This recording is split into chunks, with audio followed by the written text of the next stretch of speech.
வணக்கம் அன்பர்களே, நான் உங்கள் அன்பான சயின்டிஃபிக் வேதிக் அஸ்ட்ராலஜர் அஸ்ட்ரோரஞ்சி பேசுகிறேன். நல்லது நினைப்போம், நல்லதே நடக்கும். இந்த வீடியோவில் சுக்கிர திசை யாருக்கு ஒரு யோகத்தை கொடுக்கக்கூடிய ஒரு திசையாகவும், யாருக்கு ஒரு அபயோகத்தை கொடுக்கக்கூடிய ஒரு சுமாரான பலன்களை கொடுக்கக்கூடிய ஒரு திசையாகவும் எந்த லக்னக்காரருக்கு வருதுன்னு பார்க்கணும்.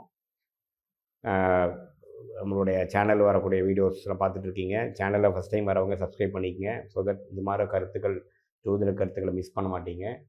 ஃப்ரெண்ட்ஸ் அண்ட் ரிலேட்டிவ்ஸ் ஷேர் பண்ணுங்கள். இப்போ நம்ம வீடியோக்குள்ளே போகலாம். இப்போ பார்த்தீங்கன்னா, லக்னம் தான் தசாபுக்திகளுக்கு அடிப்படையான விஷயங்கள். ராசி தான் வந்து கோச்சாரத்தை வச்சு பார்க்கணும். லக்னத்தை வச்சு தான் நீங்கள் வந்து தசாபுக்திகள் சிறப்பாக இல்லையாங்கிறது பார்க்கணுங்கிறது முதல்ல தெரிஞ்சுக்கணும். ஸோ எந்த லக்னக்காரர்களுக்கு வந்து சுக்கிரன் மிக யோகத்தை கொடுக்கக்கூடிய கிரகமாக வருதுன்னா, அந்த லக்னாதிபதிக்கு நண்பராக அதிநண்பராக வரவங்களுக்கு தான் வரும். இப்போ நான் முதலே சொன்ன மாதிரி அந்த சுக்கிர அணி, குரு அணி இருக்குது. சுக்கிர அணிங்கிறவர் வந்து சுக்கிரன், ராகு, சனி, புதன். அதே மாதிரி குரு அணிங்கிறது குரு, சூரியன், சந்திரன், செவ்வாய், கேது. ஸோ அதே ஒரே அணியக்கூடிய லக்னக்காரர்களுக்கு வரும்பொழுது எல்லாம் யோகத்தை கொடுக்கக்கூடிய ஒரு தசையாக வருதுங்க. சுக்கிரன் வந்து மகர லக்னம், கும்ப லக்னம் என்று சொல்லப்படுகிற சனியின் லக்னமுக்கும், புதனின் லக்னமாகிய மிதுன லக்னம், கன்னி லக்னத்துக்கும் ஒரு ராஜயோகத்தை கொடுக்கக்கூடிய ஒரு அருமையான கிரகமாக வரார்.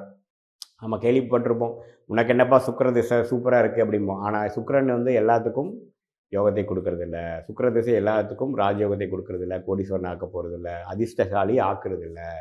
அதை தெரிஞ்சுக்கணும்.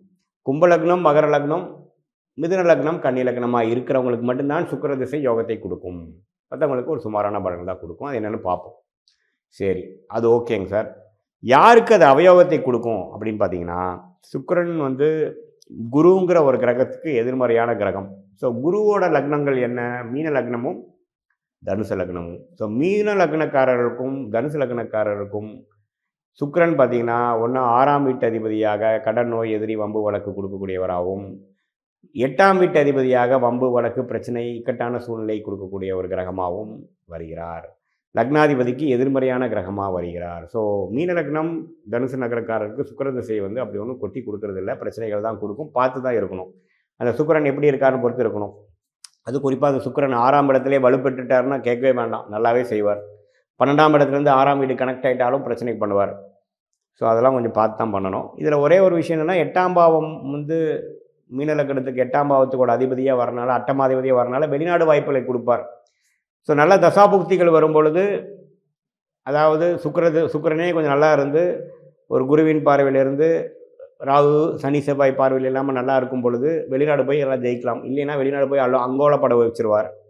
அது மாதிரி விஷயங்கள்லாம் தனுசு ராசி, மீன ராசிக்கு வர கேர்ஃபுல்லாக இருக்கணும். தனுசு லக்னம், மீன லக்னக்காரங்கள் கேர்ஃபுல்லாக இருக்கணும். அடுத்தபடியாக பார்த்தீங்கன்னா, சுக்கிரன் வந்து மேஷ லக்னம்,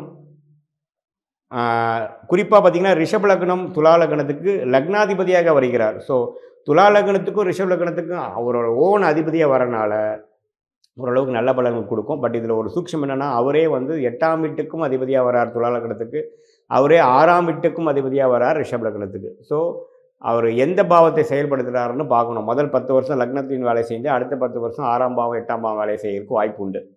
ஸோ அது சுக்கிரன் எப்படி இருக்கிறாரு பொறுத்து தான் சுக்கிர திசை அந்த ரிஷப லக்னம், துலா லக்னத்துக்கு எப்படி கொடுக்க போகிறாரு அப்படிங்கிறத நம்ம பார்க்க போகிறோம். ஸோ ஒரு 6 லக்னம் பார்த்துட்டோம்.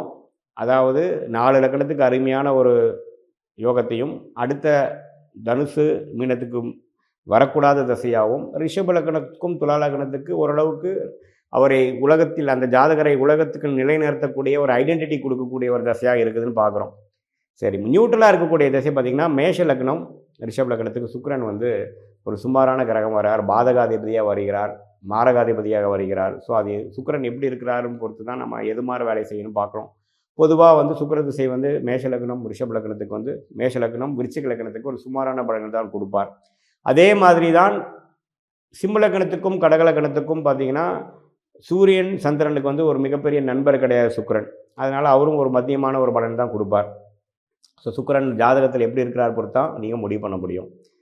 ஸோ இந்த காணொலியில் நீங்கள் என்ன தெரிஞ்சிட்டிங்கன்னு பார்த்தீங்கன்னா, சுக்கிரன் எந்த லக்னக்காரருக்கு யோகத்தையும் எந்த லக்னக்காரருக்கு அவயோகத்தையும் கொடுக்குறார், எந்த லக்னக்காரத்துக்கு ஒரு மீடியமான ஒரு வேலையும், அவர் மாரகாதிபதியாக வேலை செய்கிறாரா, பாதகாதிபதியாக வேலை செய்கிறாங்கிறது ஜாதகத்தோட முடிப்பாக சுக்கிரன் எப்படி இருக்காருன்னு பார்த்தா நம்ம முடிவு பண்ண முடியும்.